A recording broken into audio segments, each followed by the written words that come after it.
Clap board. இந்த clap board இல்லாத சினிமாவும் நீங்கள் எங்கேயுமே பார்த்துருக்க முடியாது. அந்த காலத்திலிருந்து இந்த காலத்து வரைக்கும் ஏதோ ஒரு வகையில் இந்த கிளாப் போர்டு யூஸ் ஆகிட்டு தான் இருக்குது. இந்த கிளாப் போர்டு ஷூட்டிங் ஆரம்பிக்கிறதுக்கு முன்னாடி ஒரு கிளாப் பண்ணிட்டு ஆரம்பிக்கிறாங்களே, அப்போ ஒரு சவுண்ட் வருது, அது எதுக்குன்னு தெரியுமா உங்களுக்கு?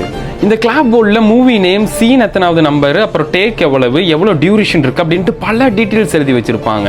இதில் வந்து ஒன்ஸ் ஷூட்டிங் ஆரம்பிக்கும் போது அசிஸ்டன்ட் டைரக்டர்ஸ் வந்து ஸ்க்ரீன் முன்னாடி ஒரு டேப் பண்ணும்போது அதில் சீன் நம்பர் இருக்கும்.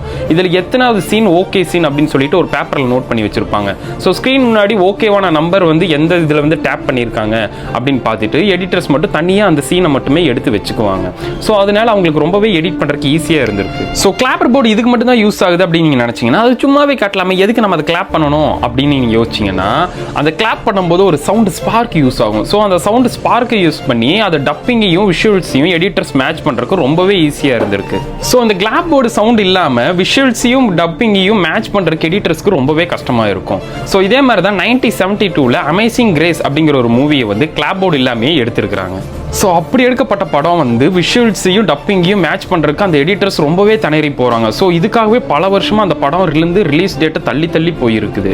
ஸோ அந்த காலத்தில் இருக்க ஃபிலிம் ரோலுக்கு இதெல்லாம் ஓகே. பட் இப்போ இருக்கிற டிஜிட்டல் கேமராவை வச்சு ஓகேவான சீன்ஸ் எல்லாம் தனியாக நம்ம ஒரு ஃபைலில் போட்டு ஸ்பாட் எடிட்டர் வச்சு அதுக்கப்புறம் மெயின் எடிட்டர் கிட்ட போய் அதை எடிட் பண்ணி மூவியாக நமக்கு கன்வெர்ட் பண்ணி தர்றாங்க. ஸோ அந்த காலத்தில் இருக்கும்போது யூஸ்ஃபுல்லாக இருக்குது. ஸோ இந்த காலத்துக்கு கிளாப் போர்டு எதுக்கு யூஸ் பண்ணுறாங்கன்னா வெறும் பூஜைக்கு மட்டும் அந்த காலத்து ட்ரெடிஷனல் மாதிரி இது இப்போ வரைக்குமே யூஸ் பண்ணிட்டு இருக்காங்க.